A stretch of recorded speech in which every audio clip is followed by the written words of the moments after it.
Okay, so we're going to get started. Welcome to our webinar. We're going to be talking about disaster preparedness today and how it all ties into the 5 different stages of disaster and how you can be well prepared all the way until long-term recovery.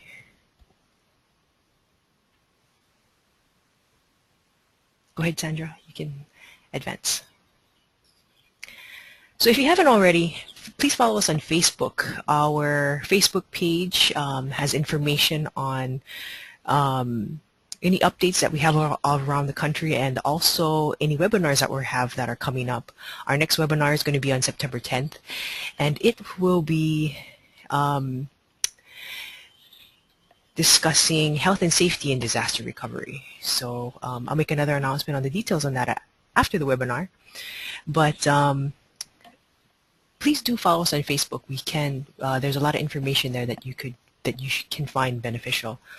So I'm going to take a moment to introduce our CWS Emergency Response Team, and this is Barry Shade. This is our Associate Director.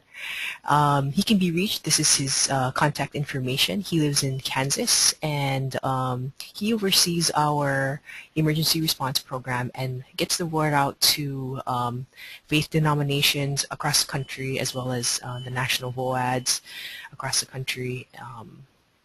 This is Barry's information. This is Joanne Hale, and she lives in Buffalo, New York. Her region of assignment is the East Coast and Florida, so the northern East Coast and Florida.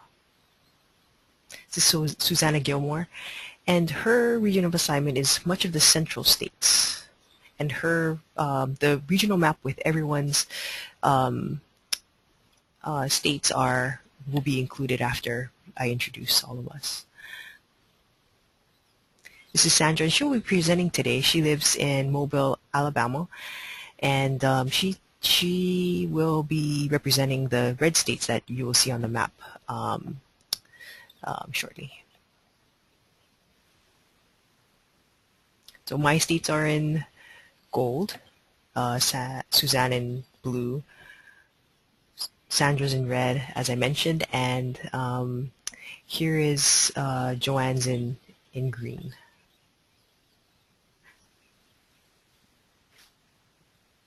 So without any further ado, I'll pass it over to Sandra, and she'll get started on disaster preparedness. Go ahead, Sandra. Thanks, Kool-Aid. September is National Preparedness Month, and as we get ready for September, please see additional resources available on the ready.gov website and various other networks as we prepare to be informed and ready when a disaster strikes. This webinar will discuss important details often overlooked while preparing for an emergency. Individuals and families are often not aware of the important steps to take during relief and recovery, leaving many hopeless in the wake of those disasters. For this reason, it is important to know where to turn to in an emergency. From disaster case management to emotional and spiritual care, this webinar will inform you of the important details to consider, keeping you from becoming a disaster victim, but assisting you in becoming a disaster survivor. Please visit this website to gather extensive information and join groups for discussion regarding preparedness and download the toolkit that's available as we prepare for September National Preparedness Month. We prepare, plan, and stay informed. As we are in the midst of disasters happening all around us, fires, wildfires, flooding, EF2 tornadoes in August in Florida, wow, tropical storms in the Gulf, and more storms in the Pacific. We acknowledge the need for us as individuals and our communities to be prepared for what happens before, during, and after disasters. Look at this definition of what disaster is.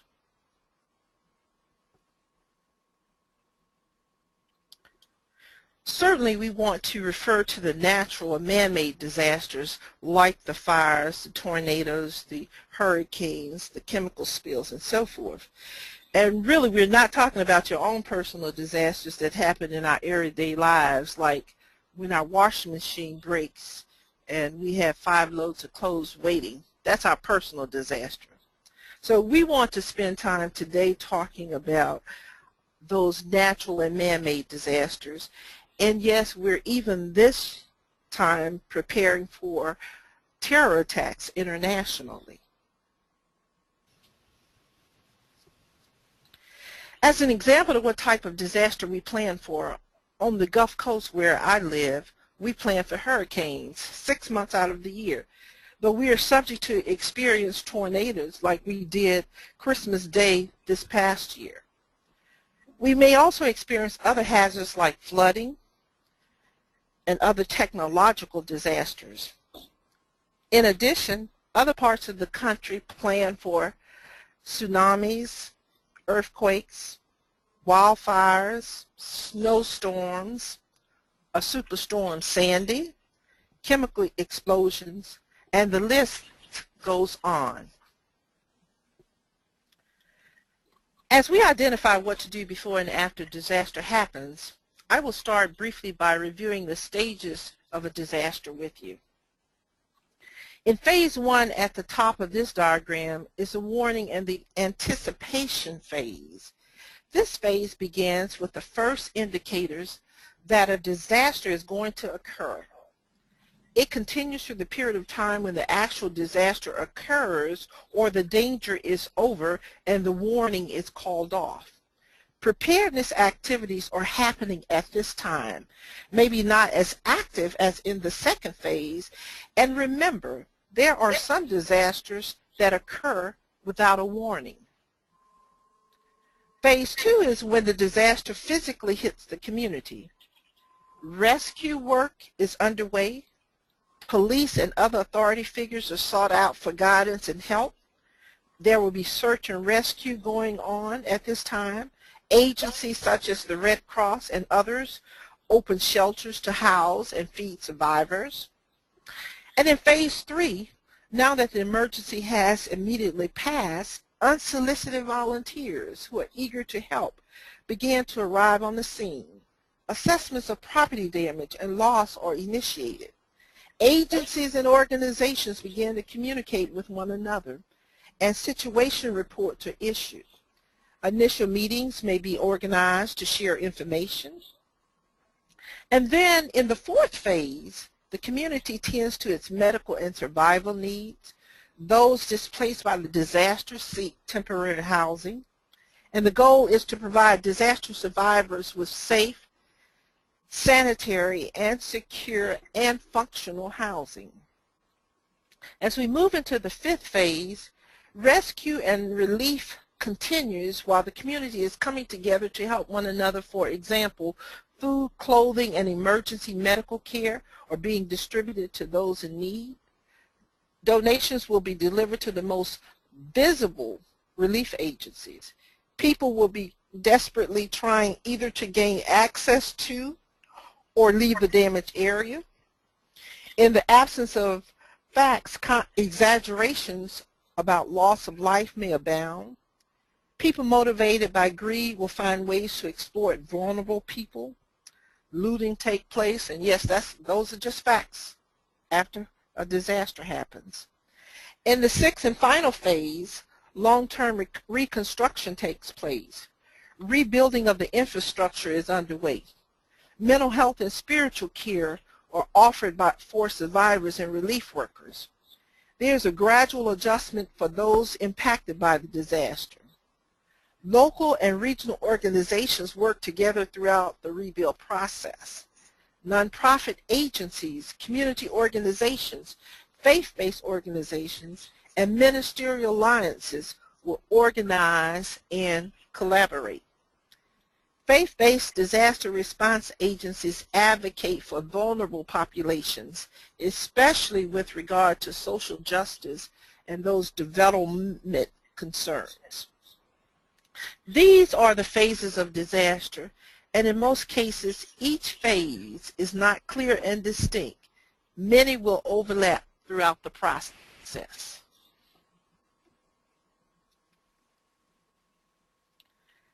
Here are a few terms in disaster that are important to understand.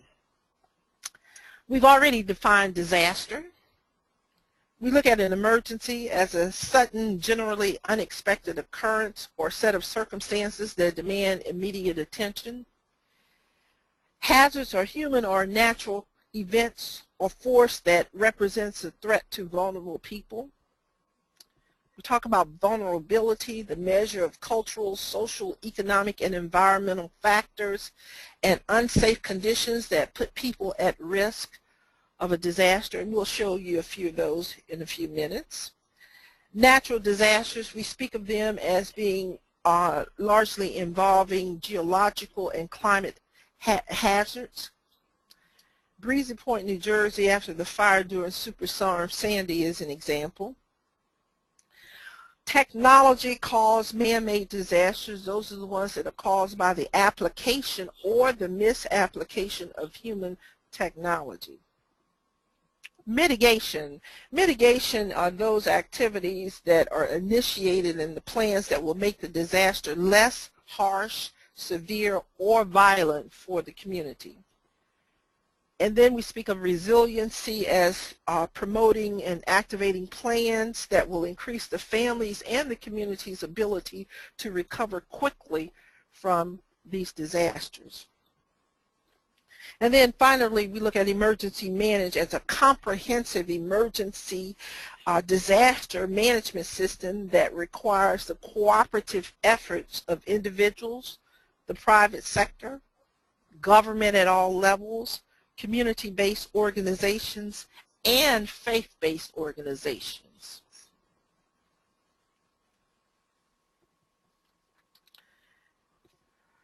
In this diagram, we say hazards plus vulnerability equals disasters.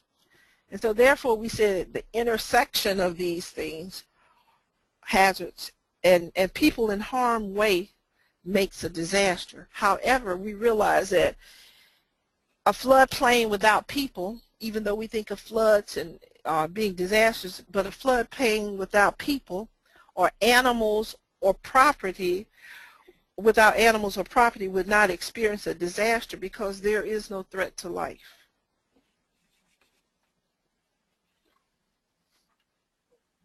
But take a look at this devastation after Superstorm Sandy. That's a real disaster. Let's look a little bit more at hazards. It's important to determine the hazards that are present in your community. And we'll be going over just a few possible hazards that may affect your area.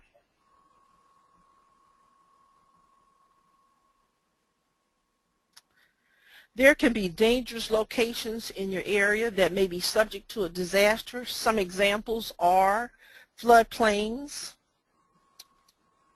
It can be a river. It could be coastal. Areas sensitive to earthquakes. Volcanoes. It could be toxic chemicals. Transportation infrastructures. And of course you see this diagram representing a known area to flood.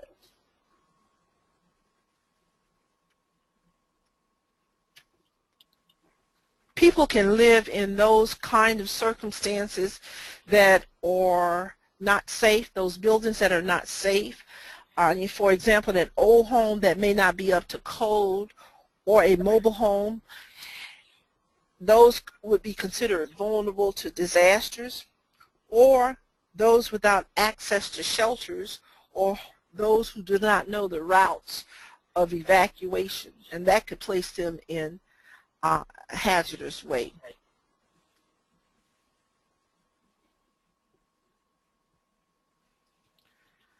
What about situations where there's inadequate infrastructure?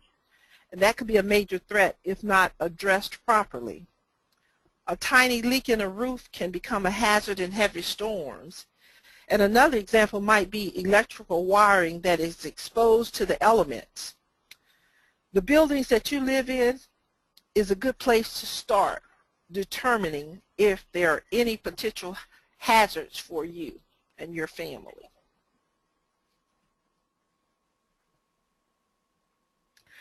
When we speak of vulnerable populations, there are specific groups of neighborhoods that are at risk. We've talked about some of the neighborhoods and the types of hazards there. But what makes a population vulnerable? Who are the most vulnerable in a disaster?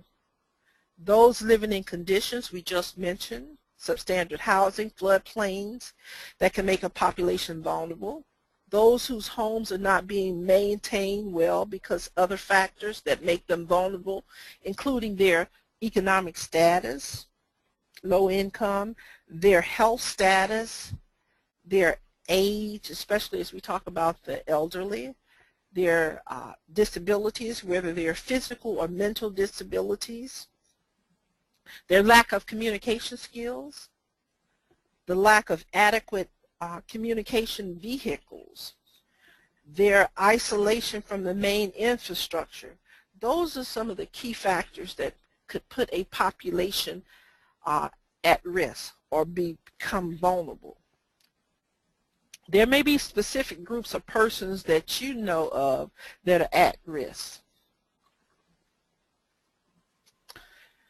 Given these factors, knowing where the hazards are and the most vulnerable communities are, we can best plan to prepare, prevent, and respond to those disasters.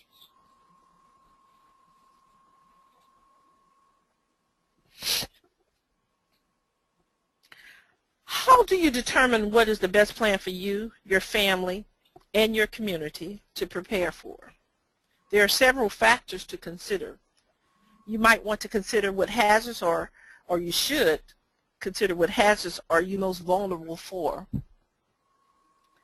What are the known resources in your community?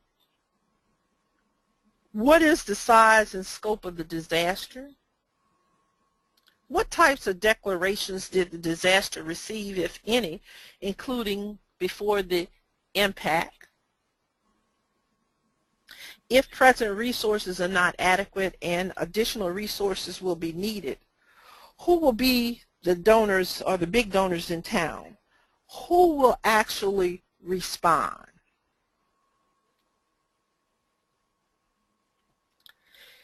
Here are some resources needed before and after disaster that will lessen the impact of the disaster on you and your family.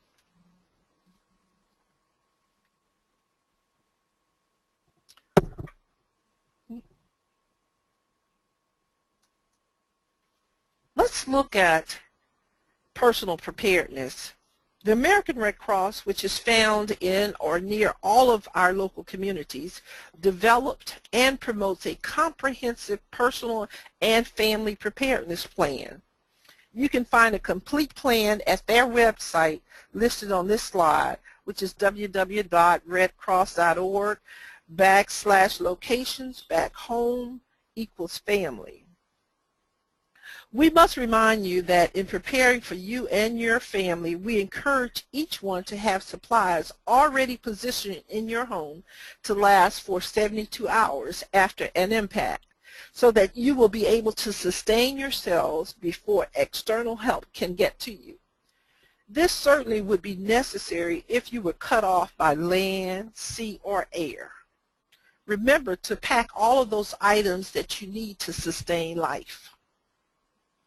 Those items are food, water, meds, first aid supplies, etc.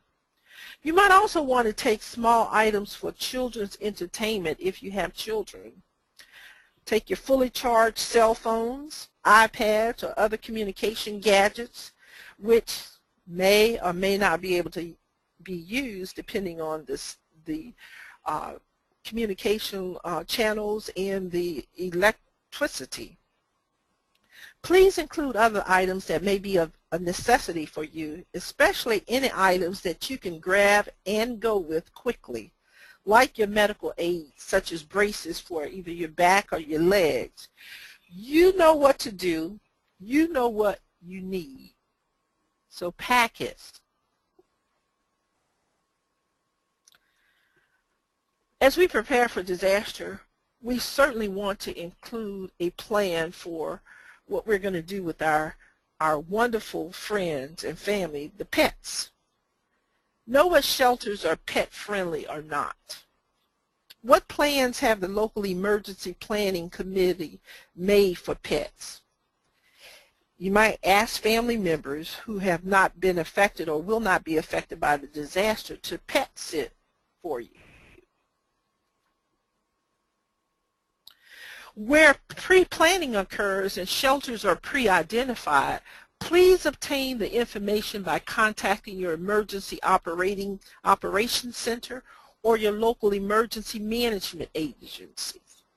Shelters in your communities could be schools, churches, civic centers, city halls, just to name some. And in many instances, they have been deemed safe for specific disasters. In hurricane-prone areas, they are pre-identified and built to sustain international building codes and can withstand those high winds. Again, know what your hazards and plans for each of them. Shelters can be storm shelters, or they can be safe rooms in your homes.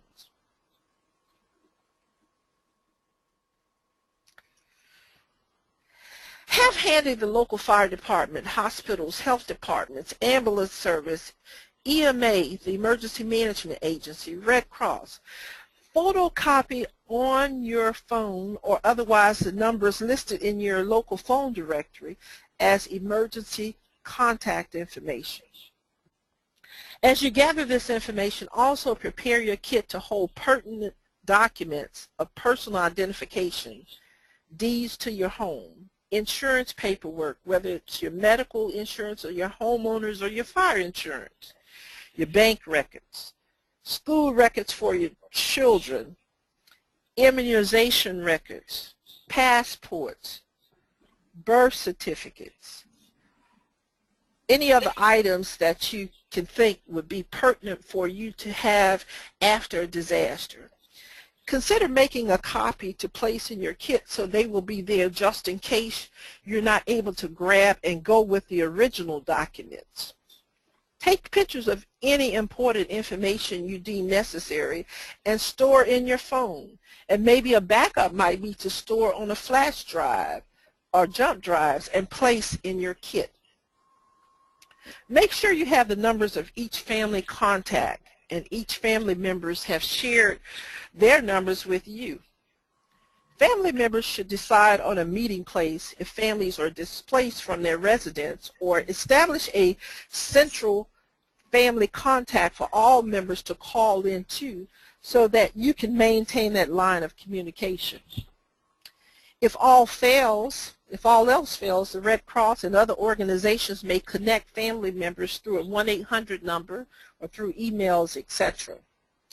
And yes, now we can use Facebook, Instagram, Twitter, texting, and all of those social media resources to keep the connections going.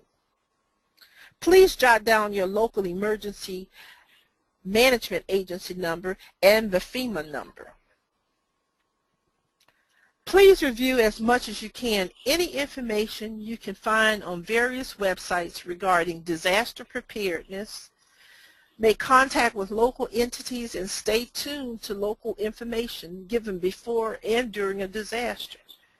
This will give you your next steps, whether to evacuate when an order is issued, whether to shelter in place, when and where to apply for immediate assistance. Being prepared for the disaster event will certainly lessen the impact of the disaster on you and your family and will assist you in a quicker and speedier recovery after a disaster. In a few minutes, we will entertain questions, so go ahead and begin to prepare your questions and place them in the box provided on the right side of your screen. if you have them.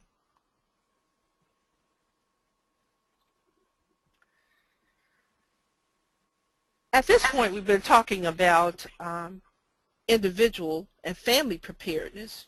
But as individuals and families prepare for disasters, your local, state, and national responders also prepare to ensure that they are able to respond to the needs of the residents of the affected community.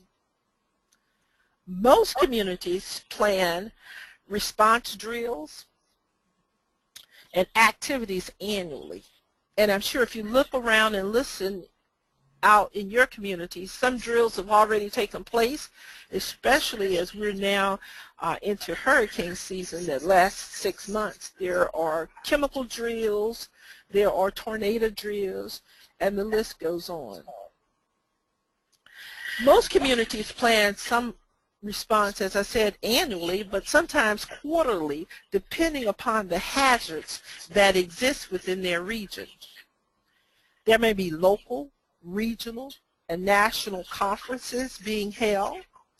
Many of these conferences highlight the most recent disasters and what the responses have been, as well as what are the best practices that have been identified.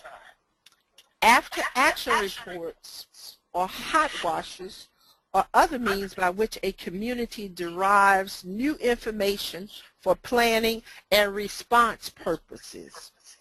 The disaster responders and organizations are constantly trying to mitigate the impact of an event and are making strides in preparing the community to become resilient after a disaster. For example, after Hurricane Isaac in the fall of last year, FEMA has just released a hazard mitigation grant to the regions that have been affected. The plan is evolving as we speak. This was just announced last week. The activities associated with the grant will certainly be designed to create an environment that either prevents or mitigates the disastrous conditions in the future. Various training events are held annually by our disaster response organizations, preparing all of the responders and individuals to be ready for the relief and recovery needs of their specific community. So, individuals and communities, we're all getting prepared for that disaster that will happen and when it happens. It's time now, Kool-Aid, for us to entertain some questions. Do we have any? Let's see. Well, we do have one. Questions are starting to come in.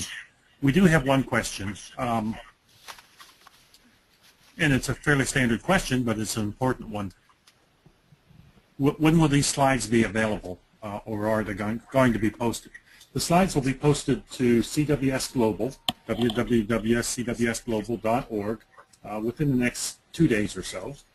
And simply go to that website, click on what we do, then click on emergencies, U.S. emergency response, and then you'll have a drop-down menu, click on webinars, and you'll have access to this webinar as well as past webinars that we've done, either in PDF or PowerPoint form, and as well as a recording of the webinar. So please go ahead and take a look at www.cws Global and click on through and find the information.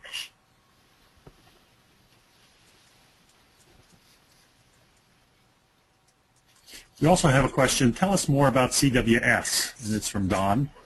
And CWS is Church World Service.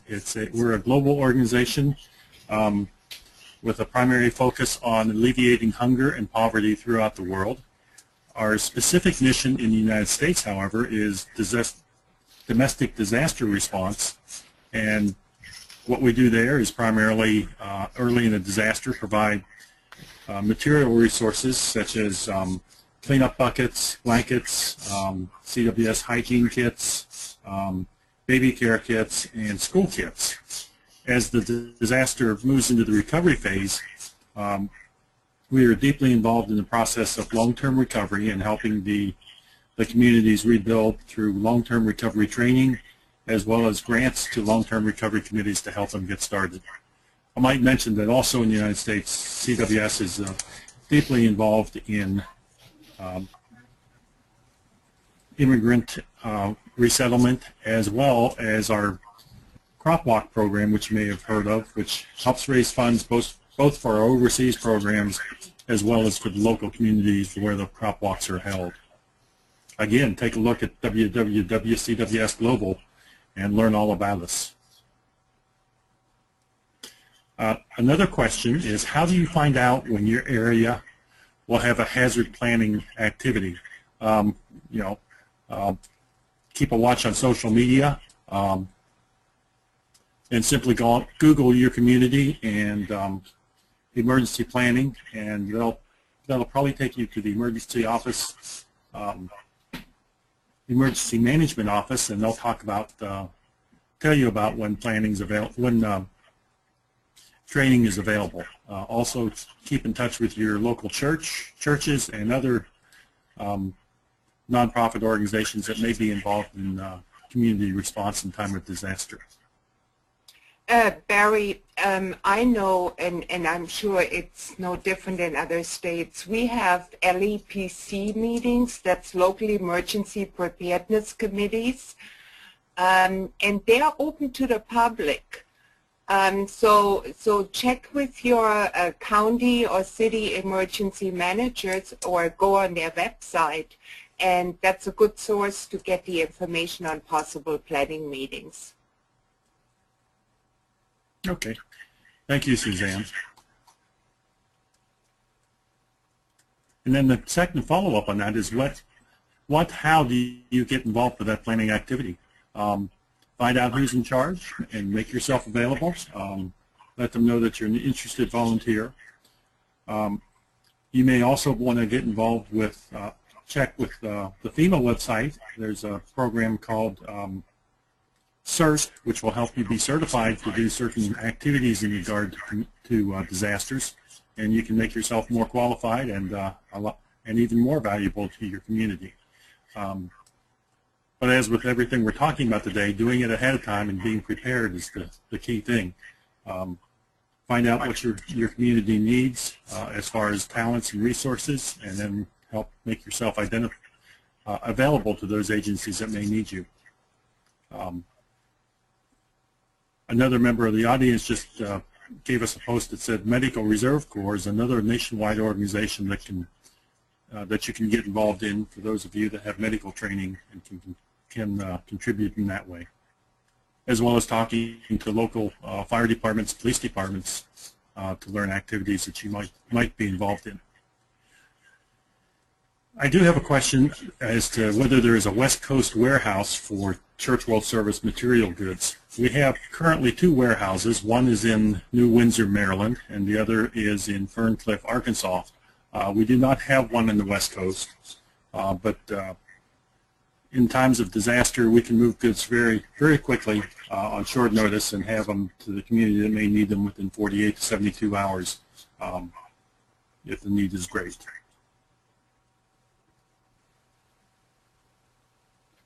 Other questions or other answers that other CWS people would like to add to what I've said? A little bit of a clarification, Medical Reserve Corps is not just for medical personnel. Anyone can do the job. So again, find out ahead of time and find out if there's any training you need and how to make yourself available for those type of volunteer activities. Thanks, Barry. Those are great questions, great responses, and I really like the question about who CWS is, because the right person with all the right answers answered the question for us. So we're glad that we had those questions. Okay, We've been talking about individual preparedness, and we began to talk about community preparedness. And here's an opportunity for us to share with you how the community begins to prepare itself for disasters and response to disasters. The community's response after disaster will depend upon some quick gathering of accurate and comprehensive information. The information will come from all active organizations after disaster. Some of them may be a federal, nonprofit, or civic organizations. Keep everything that you come across as it may be useful throughout the process. And as I listened to the question about how do you get involved, here are some ways you can get involved. There are many places to gather information, and where do we look for that information? The first thing that you want to do as a response group or community is a windshield tour. There's no substitute for using your 5 senses in an assessment. Drive around the area and see for yourself what has happened. Get out of the car to get a feel for the area. What do you hear, smell, or see? It may be helpful to buy a map. Seeing where the disaster affected in comparison to the surrounding areas can help you as you look forward to planning for the recovery activities, the relief and recovery activities. How will rebuilding the disaster area fit into the surrounding areas that were not affected? You know, a city or county state map may help to gain perspective of the area that you're trying to clean up after. All of this information gathered can help you in the relief phase as you move into recovery. Be sure to take photos and videos of the area, as well as for individual preparedness, photos of your personal space. This is where you will understand what has happened, where it has happened, and how extensive the damage is. Use the resources of people who know their community. Newspapers and other local media are good resources to start with. From the news stories, you can find what organizations are already involved. While you read the newspaper, you should look for members of the interfaith community, the local interfaith alliances, and the religious institutions. Reach out to civic groups and any organizations that may have something to contribute to the long-term recovery process. Many people will be gathering information, including the local emergency management agency and the federal emergency management agency, FEMA. And as I said earlier, make sure you have the FEMA number. You should keep in close contact with these agencies as they have many resources for the survivors in the community. They will need your input, and you certainly can use theirs. This is a great opportunity to create a good relationship with these agencies. As Barry mentioned, in terms of finding out about information prior to disaster and how do you plan for disaster, the internet can give you quick results and answer many of your questions. This is a great place to look up information. Here, you know, you have Google alerts, the Disaster News Network, CNN, the Weather Channel, your local news channel. Web searches will give you a larger perspective on the area, and be sure to make sure you're using some credible sources. Other places to look for information. After the initial rescue, talk to the local authorities, fire chief, police, neighborhood groups, faith leaders, and volunteer leadership. Have a discussion with people from every part of the country that was affected on a regular basis, especially those who help the most. Your local or state volunteer organization active in disaster or organizations that respond in disasters are all invaluable or valuable resources for information.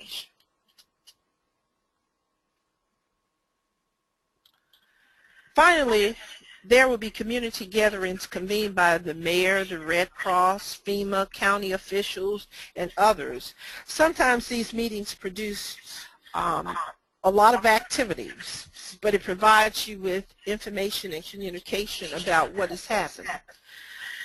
Some of these meetings will produce a lot of mixed emotions, such as, you know, sometimes we just might as well admit to it. People are angry, they begin to blame, they have resentment, and whatever the circumstances are, listen well, because there's a lot of information under the surface of all that's going on that may help in terms of responding to disaster and receiving relief from disasters.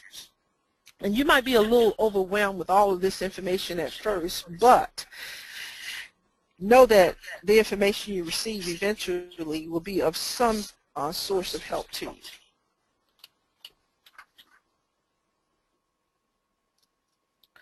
Some of the things you need to know: what are the community's strengths? How prepared was the community before the disaster? Who's already present in the community? There are questions that will help you determine the capacity of the team that may be already present and what may be needed if you so choose to join a response team. The community capacity can be certainly evaluated based upon the use of the community's resources, and it certainly will determine the success of your quick recovery from disaster. You might also want to know what the faith community is doing. Who's there? Not just houses of worship, but faith-based missions, religious social groups, and so forth. Pastors, rabbis, and other faith leaders may know who has been affected. They may also know where to go and get relief supplies. So they will be a good source of information for you as well. You might also want to know what are the other pre-existing organizations that normally serve the community. There may be some that are present. Goodwill Industries or social service agencies such as Adult and Family Services can be a good place to look for people who have been affected. Whether we look the Council on Aging for the elderly.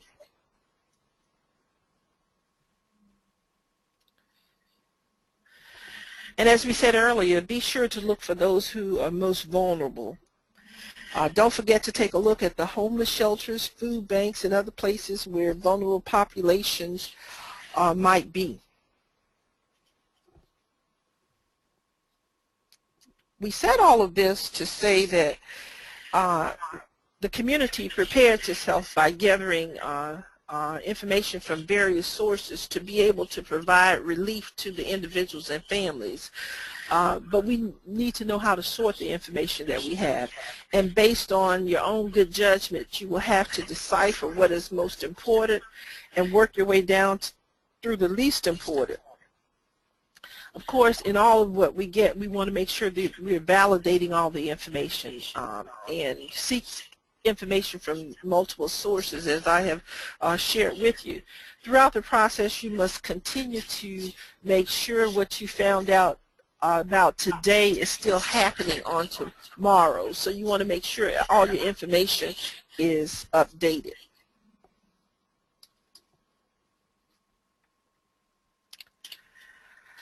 The purpose of gathering the information certainly is to also be able to identify where the resources are and how you can access the resources.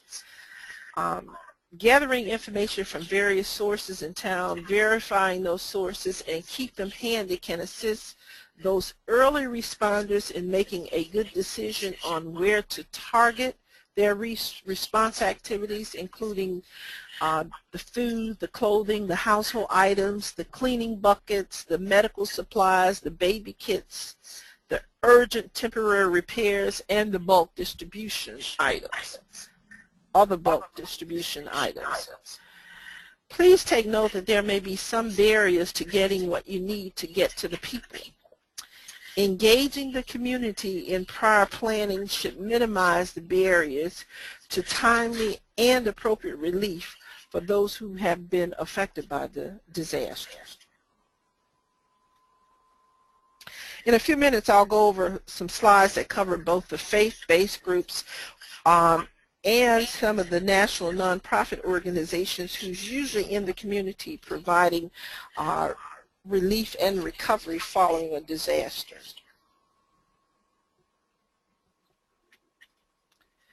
Some quick personal aids to relief and recovery. As stated very early on, prepare yourself for the disaster that can happen using information given earlier.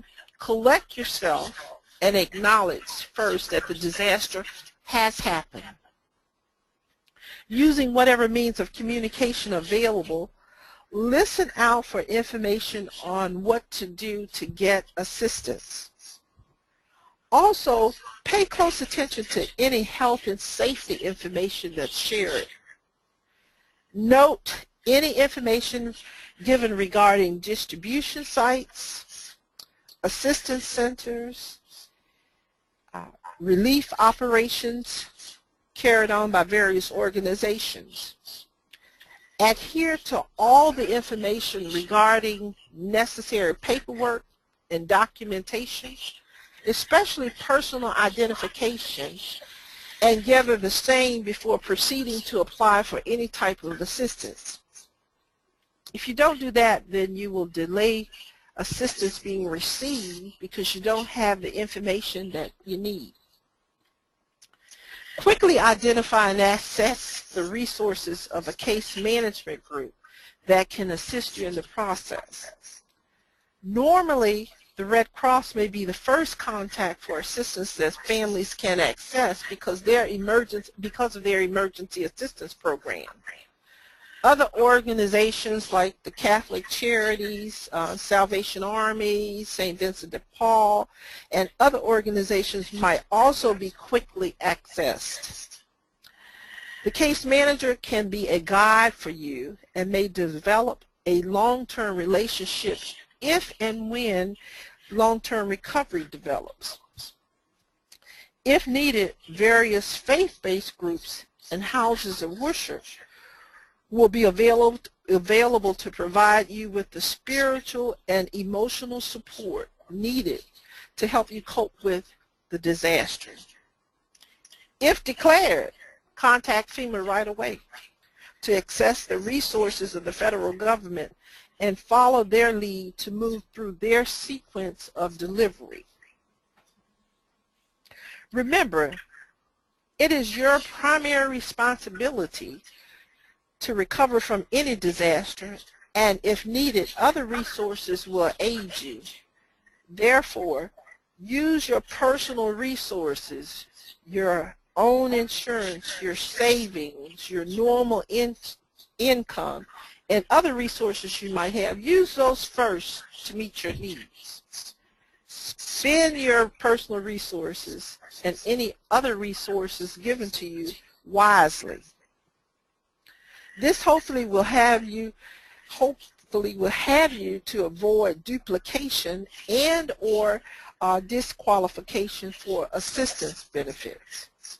These are just some quick tips so that you will be able to move through the process of relief and recovery after a disaster. Now, in a few minutes, we'll entertain some questions. So go ahead and begin to prepare your questions and place them in the box provided on the right side of the screen as you did earlier.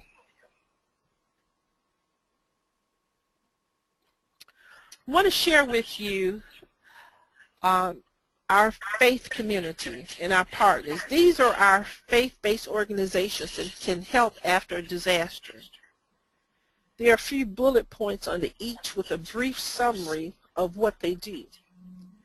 You may not be able to write all of this down, but the slides, as we said earlier, will be available after this presentation online at www.cws.erp.org.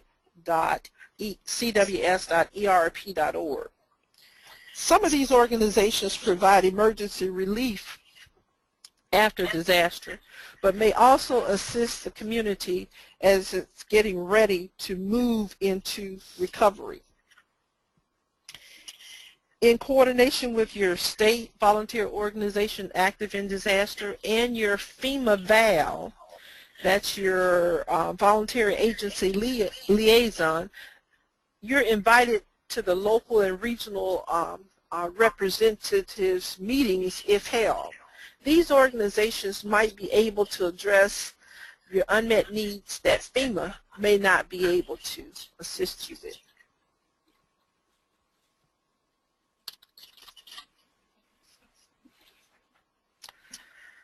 Again, look at the ones that are listed here.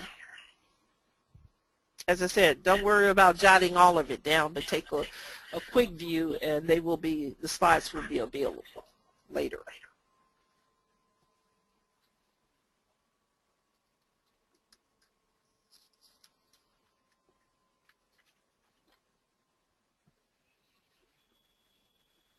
You should be able to recognize some of these faith groups.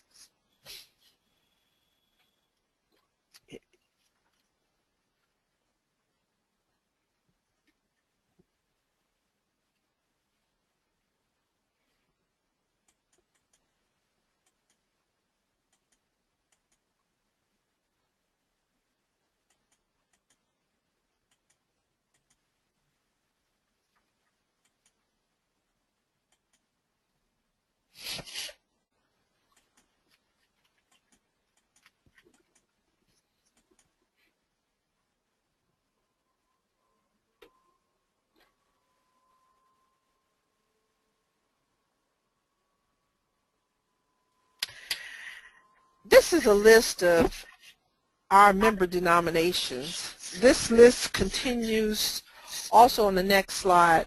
With the help of these churches, our Church World Service is able to carry out our mission. And take a look to see if there is a denomination near your area. It is a good idea to become acquainted with the faith-based community to see what they can offer in times of disasters. These are our domestic and international partners. Some work only domestically, others only international. However, some of these denominations work both domestically and internationally.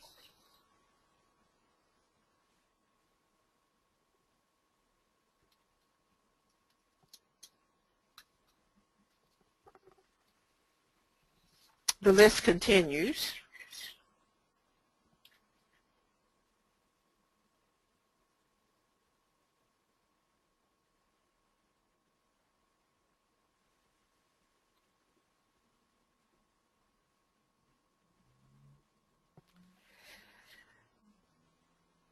Take a look at the nonprofit organizations listed on the next few slides. Some of them are some that you already know of, and others may be some that you may not have heard of or have forgotten. They are good resources in the time of a disaster. So please take a look at them.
Again, if you were not able to jot down enough information regarding the faith-based community and the nonprofit organizations, please download the slides from this presentation and you'll have the information, or if you have the names of the organizations, you may go to their website and find out more information about where they're located and the services that they can provide. And now we're ready for questions.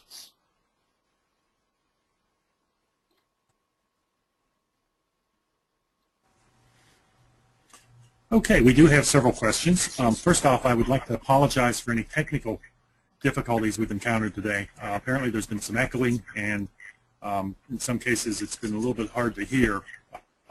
Sometimes the World Wide Web treats you well, sometimes it doesn't, and today apparently it's one of those days where we've had some technical issues. One question we have is, how do these organizations link to provide services to the U.S. Virgin Islands? Well, first off, in the case of Church World Service, Joanne Hale, our emergency response specialist for the East Coast, is also the emergency response specialist for U.S. territories on the East Coast, to include Puerto Rico and the U.S. Virgin Islands. So she certainly can be a valuable contact, and will be in times of disaster in the islands. She would be involved in helping give immediate relief in the way of material resources, but also in helping to organize long-term recovery should that ever be needed. And the same is true for the other organizations. As you look at their websites, you'll find out who to contact and how you can help in those places. One of the questions I had is one that I like a lot. When emergency kits are needed, how are they requested and what information is needed?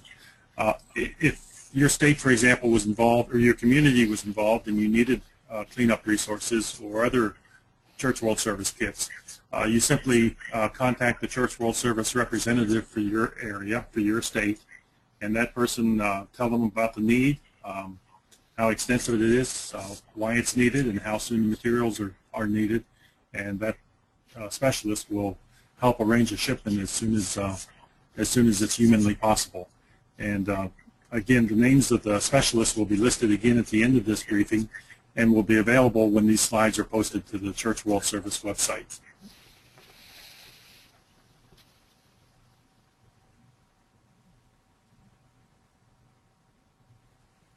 There was also a question about kits as to how we get them, and how you can help us have kits. We're always in need of the kits to keep our warehouses stocked and ready for emergencies and be prepared, as we're talking about today. The Church World Service website lists the kits, their contents, and how they can be put together, or how funds can be donated to Church World Service for us to assemble the kits at our warehouses. Again, go to CWS Global and click on Get Involved, and you'll see how to help us get more blankets and get more kits. A common question is, what kits are needed the most? Right now, we're in need of the cleanup buckets, which are used only within the domestic emergency response, but we're also in need of baby care kits, which are used domestically and internationally. The website will show you what the contents of those kits are, how to assemble them, where to ship them, or how to make a cash donation to help us put them together.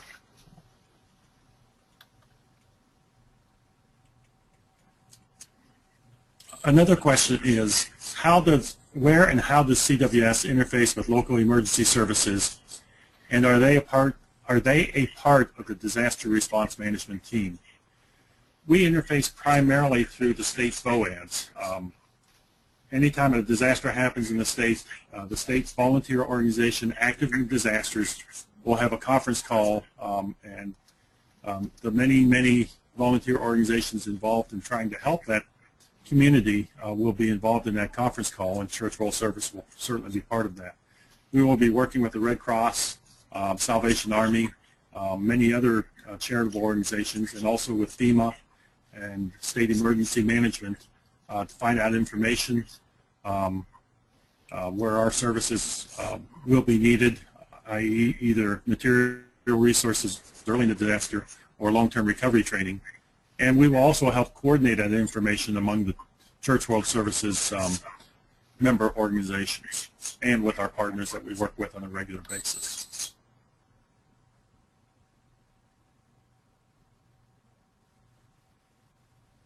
I do have a comment about the Medical Reserve Corps. The Medical Reserve Corps and the Community Emergency Response Team, CERT, are programs and training under the Citizens Corps.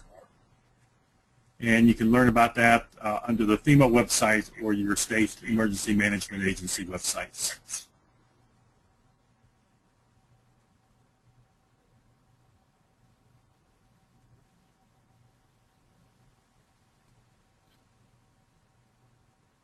I also had a comment. We used the name CRWRC. That organization is Christian Reformed World Relief Committee, and for 2 years now, and we missed it this time, it is now called World Renew, very active in disasters and in reconstruction activities as well as community needs assessment activities. Great organization, and my apologies for us getting their name wrong.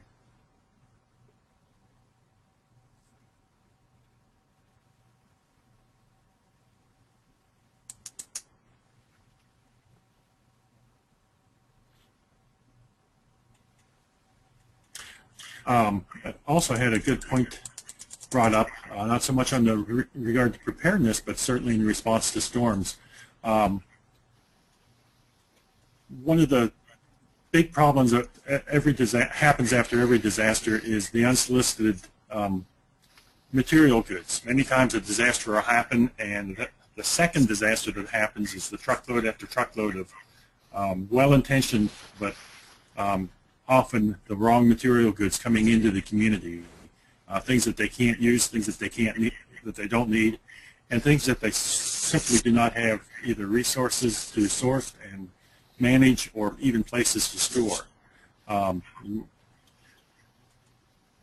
So oftentimes this unwanted generosity will create problems of its own that can be very massive for the people trying to respond to the disaster.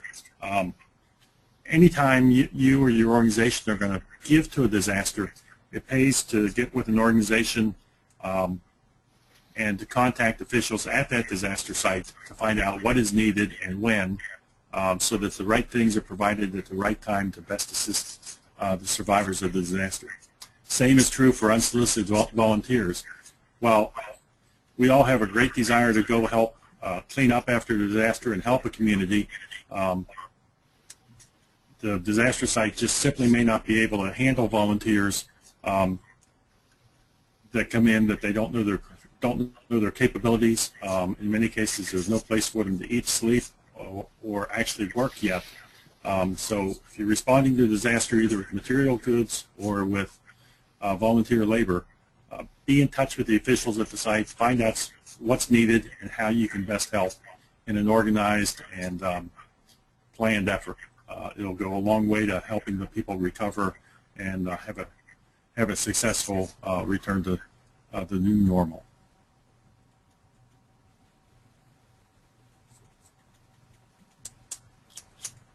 I think that's all the questions for now. Thank you all for your questions. Gives us a chance to get some more information out. Okay, back to you, Sandra.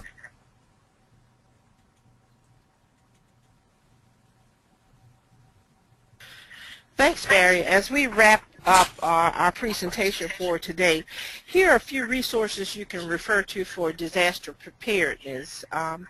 The National VOED, the National Volunteer Organization Active in Disaster, has a brand new committee on preparedness.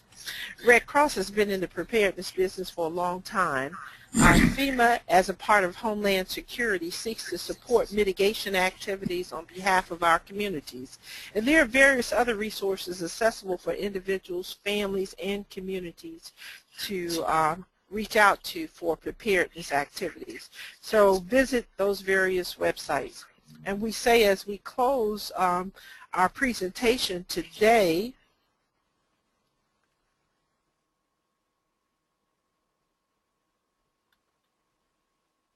are you ready? Are you ready? Kool-Aid, it's now back into your hands. Thanks, Sandra. I have a quick announcement before we conclude our presentation today. Our next webinar will be on September 10th on health and safety in disaster recovery. We're going to have Claire Galliano from the United Church of Christ, and she will be talking about health and safety during the recovery process and how she helped during Superstorm Sandy and during recovery after that. The webinar is going to be on September 10th and at our usual time from 2 p.m. to 3:30 p.m. Eastern Time. Claire is from the United Church of Christ, and she will be assisted by Bill Hubler and Jonathan Rosen, who have also worked with CWS and the UFCC extensively during recovery tools and training in New Jersey for the past few months and or over the past year after Superstorm Sandy, and also they have some experience with working in September 11th response, response and recovery. So make sure you register for that. We're going to have that posted by the end of this week. That is going to be at www.cwsglobal.org/LTR webinars. So if you click on that, if you enter that link, it'll take you to our website or the section of our website where we also have past and future webinars listed. Excuse me, and also the webinar materials for today's webinar. So keep posted on any of our information from the website, and also join us on Facebook at CWS US Disaster Assistance. So hope to see you on our Facebook page. So thank you for joining us. I'm going to end our webinar. Hope to see you on our next webinar. Aloha.